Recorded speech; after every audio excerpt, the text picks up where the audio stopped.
boo gisee tey maire dañ koy laajte nga wax ñu sa bilan nga wax ñu lan nga teg en 5 ans lan mooy am ñu wax la ko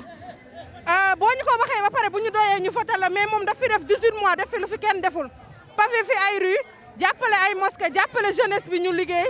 jàppale ñu bëri macha allah ñu gis ko mu doy ñu macha allah loolu tax tey jii ñun ñi ñëpp ñu bàyyi li ñu doon def yëpp ñëw ñu topp ñu ko pour wecca topp ñu ko pour dara dañoo gis li fi def moo ñu doy moo tax ñu topp Djibril Wade donc on vous donne rendez-vous le soir du 23